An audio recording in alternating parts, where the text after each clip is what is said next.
Nous sommes le 6 janvier 2021, c'est l'heure de la revue de la presse et des médias israéliens en direct de Jérusalem sur Studio Kalita. Et oui, on retrouve Daniel Haïk à Jérusalem à la une de l'actualité. C'est ce qui fait la une de tous les quotidiens israéliens. Le gouvernement a tranché hier. Israël va subir un nouveau confinement intégral ou en tout cas quasi intégral. Oui, Ilana, après 12 jours de fake confinement, les Israéliens vont se retrouver à partir de demain minuit dans une situation semblable à celle qu'ils ont vécue durant la fête de Pessah l'an dernier et durant la journée de Kippour il y a 3 mois. Vers un véritable confinement, annonce le Yediot Aharonot en manchette ce matin. Pas d'autre alternative que de tout fermer, rajoute ce matin le Israël Hayom qui parle d'état d'urgence. Tout fermé, alors de quoi s'agit-il? Le Maariv détaille les mesures prises hier. Avant tout, il s'agit de la fermeture du système scolaire en Israël. Les cours vont reprendre uniquement en Zoom. Mais la fermeture du marché israélien sera totale. Seuls les lieux de travail essentiels resteront ouverts. Les rassemblements de plus de 5 personnes seront interdits, ce qui revient à fermer totalement toutes les synagogues. Les vols vers l'étranger ne seront autorisés que pour des causes réellement importantes. Les supermarchés et pharmacies resteront ouverts, tout comme les grands magasins de produits électriques et les opticiens, les magasins d'optique. Les quotidiens israéliens expliquent hier, lors de la réunion marathon du gouvernement, même les ministres, généralement les plus réfractaires au confinement, se sont pliés aux données alarmantes. Le chiffre de 8300 nouveaux malades enregistrés hier a eu l'effet d'un électrochoc. Selon les experts cités en évidence ce matin dans la presse, cette troisième vague est aujourd'hui la plus grave des 3 depuis le début de l'épidémie et la cause majeure pourrait être la propagation rapide et dangereuse de la mutation britannique du virus en Israël. Le Israël Hayom nous fait tout de même écouter ce matin une voix majeure d'opposition, celle des parents d'élèves qui parlent de folie en pensant à un nouvel arrêt des cours. Mais cette voix n'est pas la seule. Le Maariv cite ce matin le président des médecins au sein de la médecine publique en Israël qui explique que Binyamin Netanyahou ne prend pas, selon lui, les bonnes décisions, ou plutôt qu'il prend, je le cite, les décisions qu'il préfère sans tenir compte de nos avis. Et puis toujours sur la crise sanitaire, les quotidiens israéliens insistent également ce matin, Daniel, sur les principaux foyers de propagation du virus.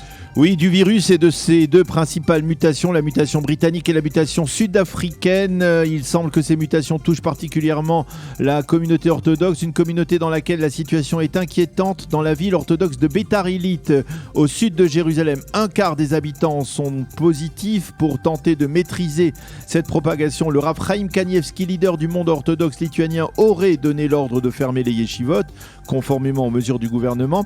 Mais des avis contradictoires circulent à ce propos. Autre source d'inquiétude, la population arabe de Jérusalem-Est, qui est de plus en plus massivement contaminée, et une population qui ne va pas se faire vacciner. Les journaux télévisés israéliens d'hier soir ont diffusé des reportages sur la situation très difficile dans les hôpitaux, des hôpitaux saturés qui sont obligés de rouvrir des départements de Corona et d'annuler des opérations prévues de longue date. Quant au Yediot Aharonot, il continue ce matin à se pencher sur les indépendants et patrons de PME pour lesquels ce nouveau confinement est le coup fatal, celui qui va les faire plonger économiquement. Mais parmi les éditorialistes, Ran Reznik justifie pleinement la décision du gouvernement. Un véritable confinement peut éviter une catastrophe, écrit-il ce matin dans le Israël Hayom.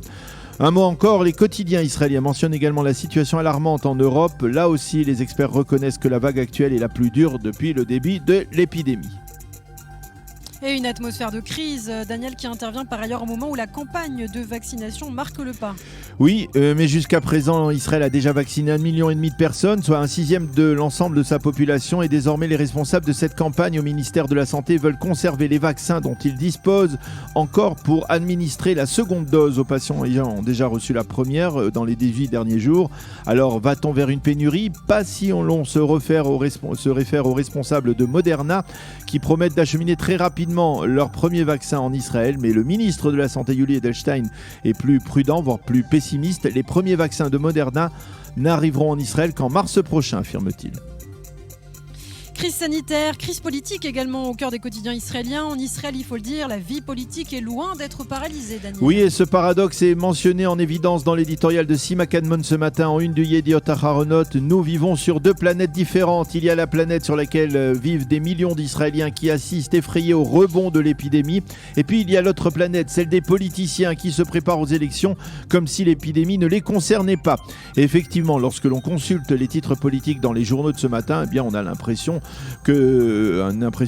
de malaise, ce sentiment que l'épidémie passe à côté de la campagne électorale et que les personnalités politiques se préoccupent avant tout de leur sort et certainement pas de celui de la nation. Sinon, comment expliquer par exemple la conférence de presse donnée hier par Ron Huldaï qui nous a présenté ses 4 principales candidates dans sa prochaine liste, ou comment expliquer que Bleu-Blanc, ou ce qu'il en reste, qui paraissait jusqu'à présent être une formation de centre-gauche, puisse lorgner en direction de Yamina, le parti de droite de Naftali Bennett. La chaîne 12 a diffusé hier un nouveau sondage qui permet de constater qu'une union entre Bleu-Blanc et Yamina, c'est-à-dire sans l'aile droite de Bezalel Smotrich, pourrait être bénéfique à Bennett d'une part et au camp de la droite de l'autre. Autre constatation, Ron Huldaï s'affaiblit déjà dans les sondages et passe de 8 à 6 mandats seulement. Et pour terminer, la presse israélienne s'intéresse ce matin aussi sur les élections sénatoriales en Géorgie aux États-Unis. Oui, un scrutin qui semble passionner en particulier le Israël Hayom puisque c'est son rédacteur en chef en personne, Boaz Bismuth, qui est sur place pour couvrir l'événement. Trump ne va nulle part, titre le quotidien gratuit dont le propriétaire, rappelons-le, Sheldon Adelson, est un fidèle soutien du président sortant. Et de poser la question, est-ce que Joe Biden contrôlera aussi le Sénat ?